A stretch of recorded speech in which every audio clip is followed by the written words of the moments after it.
Dedicated to the great outdoors, it's Southern Woods and Waters with Hugh McNaughton.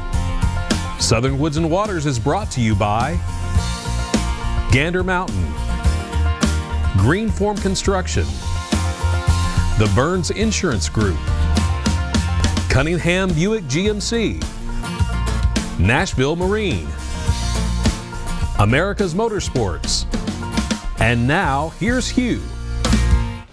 All right, welcome everyone to this Thursday night's edition of Southern Woods and Waters, and we've got another great show lined out for you tonight. It is really like the eve, Brandon, before the end of turkey season 2017. Just about made it to the end. We just about made it to the end. There's some birds out there that are feeling lucky, but they still got another couple weekends to go That's what I'm saying. Do you think there's birds out there going, whew, made it? They better not do it too quick. I tell you what, ladies and gentlemen, we have got a show for you tonight, and you're going to hate us. I know we'll probably get hate mail for this. You realize that? Well, that's all right. It's for bringing on the pros at the end. Kind of like the Monday morning quarterback. Yeah. This is after, we've already done our draft and done our trade-offs and everything. Right. Now we got the pros. Yeah. But we have with us tonight, we have Brandon and I. Well, Brandon actually invited him. Thank goodness he did. But Randall Haley. And Randall, you are a local hero when it comes to turkey hunting. Just lucky. No. I beg to differ with you on that one. Luck only goes so far. Yeah, luck it can only be played so much. Yeah. But there's got to be some skill involved in what you do. Well, I'm blessed one thing to have turkeys. Yes. They one thing that you got to have to get them is to have them. You got to have them. And we have them, and we don't scare them off.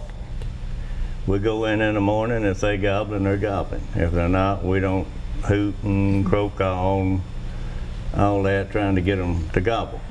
They either gobble or they don't. Normally, if turkeys are there, they'll gobble, especially if it's a good, clear morning or something. It's just that time of the year. Early in the season, you got a lot of talking. Yeah. You got hens doing a lot of talking, you got the gobblers doing a lot of talking, and most of the places where you don't kill birds, you got humans doing a lot of talking. Yeah, true. And if you just kind of go along and listen to them old turkeys early in the season, they're making every kind of sound that you can hear, that you've heard humans do. Calling is a big old part of turkey hunting. Mm-hmm. I ain't taking nothing away from it. You've got to call them. But there's a lot of stuff that you can do that turkey, he'll come on into it. That's right. And I don't ever say what a turkey will do and what it won't do, because you just don't know. You don't ever know what you don't ever know what. Well, now you also brought your grandson with you tonight, and that is Devin, and Devin Faircloth. Now, Devin, dude, I gotta say, you're a pretty awesome turkey hunter in your own right. I mean, you've already gotten 6 birds in the state of Tennessee this year. And that's your 4 statewide and 2 bonus birds, right? Yes, sir. And you're going to go Saturday. Yes, sir. And you'll probably come home with one. We hoping. We hoping. Yeah. Now you got 8. Did you get 4 and 4 bonus? I've got 8. I usually try to get 9 a year. In Tennessee, I don't hunt anywhere but Tennessee. That includes all the anywhere that I can get on a quota. That way I get 4 on the state and 4 at Fort Campbell. Fort Campbell's birds are bonus. That's right. But most of Fort Campbell is in Tennessee. I've killed, I don't know, less than 10 up on the little Kentucky part of it. Most of it's in Montgomery and Stewart County. Right. But you got to have a Tennessee license. Every bird that I've killed has been on a Tennessee license, and Devin too. Mm-hmm. And them old birds up there are public, and they're veterans. Yeah, they're smart birds. Yeah, they. But there's ways to kill them, and we'll talk about it here in a little bit. There's little sounds that you can do that you just never hear it on a DVD or nothing. You might. But it seals the deal. It does. And that's what we want to tell them. Now, we're going to go with Randall throughout this show. And Randall, we're going to pick your and Devin's brains, but we want the common calls, But we don't want your number one call till we get to the very end, okay? All right. You agree to that? I will. All right, we're going to do that. And so you got to stay to the end, and you're never, ever going to believe what his number one call is. So don't even guess at it. It's not even fun. Because you can't hit it. You couldn't guess when I was asking you, could you? And when you said something, I was like, really?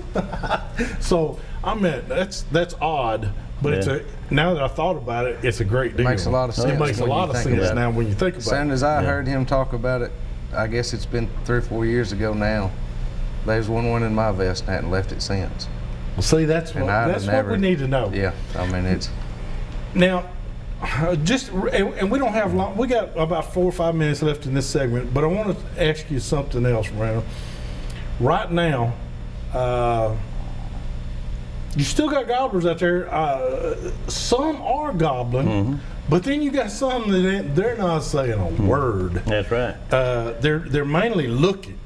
Yeah, to me they're just like an old barnyard rooster. You know, early in the spring, you got all the little ones, and everybody is hollering. Right now, it's old longspur. Yep. You know, mostly. Now, you've got these 2-year-old birds that, like I've got some there at the house, and started out with 5 of them, and they're not mine, they're wild turkeys. Right, right. And Dayton Blair might have been after one. I don't know. You got to watch it. You never know. You got to keep one. That's a good eye working on you over there. Yeah. But they're there, and old Devin's got them. How many did you see today, buddy, at your 4. house? It is good. And they're starting to get back together now. So they're batching back up.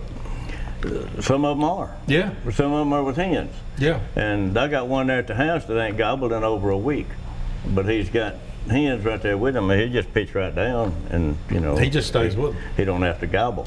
And then there's 3 that are running, together, and they'll gobble in the morning long enough to get together. And the good thing to do right now is if you hear one gobbling over here and one gobbling over here, get right between them. Because they're going to come between them and use that magic call. The one we're going to give away at the end. That's it. And so they got to stay. I mean, our viewers have to stay to see all this. Yeah. That's the only sound that you got to make, and that's. A turkey really ain't that smart. He can't reason. They really don't remember everything. He's just like a deer. Well, then why do we use them as an excuse? I got outsmarted today. Yeah. Well, that ain't saying much, is it? Yeah, no, it talks about our intelligence a little bit there. The main thing is don't scare them. It's just like a deer or anything else that you're hunting. If you don't scare them, you can go into a place and you can run ducks out if you just hunt it to death. Yeah. But you get you a good little resting hole and hunt it about once a week. You can limit out there every time you go in there, if the ducks are here. Yeah. Now, ducks and turkeys and deer are totally different. Oh yeah. Oh yeah. But these turkeys right now, a lot of people want to call, the new hunters especially, it's all in the calling to them. And a lot of them are confused on a cluck and a purr. I mean, a cluck and a puck. Or a yelp or something. A yelp or something. Where you got this certain kind of yelp and you got this. And if you go out there and listen to them turkeys and you hear a flock of 50 turkeys out there, you're going to hear 5 and every one of them are going to sound different. Yeah, every one of them does. And these new fellas saying, he's cutting, he's purring, and that's not it. No. Them old turkeys' voice are different as mine and yours. Yeah. But right now, and we'll talk about this a little bit later on, when I first started hunting, I don't know, 78, 79, long in there somewhere. And the first old man that I knew that turkey hunted was 72 years old. And he didn't use much. And he talked about what they called a maiden yelp. He called it maiden yelp, and I'm thinking it's maiden yelp because it sounds just like it. 5 little level things, He said this time of year, that's all you use, and it's a little old sound like right now. You'll hear that little hen out there just cow, cow, cow, cow. And that's all you'll hear. And then in a few minutes, you'll hear her again. And that's just a maiden yelp. She is calling that gobbler. when she yelps and throws a gobbler around, he hears it, and he's listening. All right, I want you to save it. We got to go to break. I want to save some of this information for a second segment here. But first, before we go to break, I want to tell you about our Facebook page. Please go on the Southern Woods and Waters Facebook page, like us, share us, comment. You can send Brandon and I all kinds of questions and everything. We'll be glad to answer, and be glad to answer your questions about anything going on in the state of Tennessee. So use our Facebook page, Southern Woods and Waters, and we'll be glad to answer you. Hey, we're going to take a quick break. When we come back, hey, now where you need to get your pen and pad out, because this next segment, you're going to be writing them down. Be right back with more Southern Woods and Waters.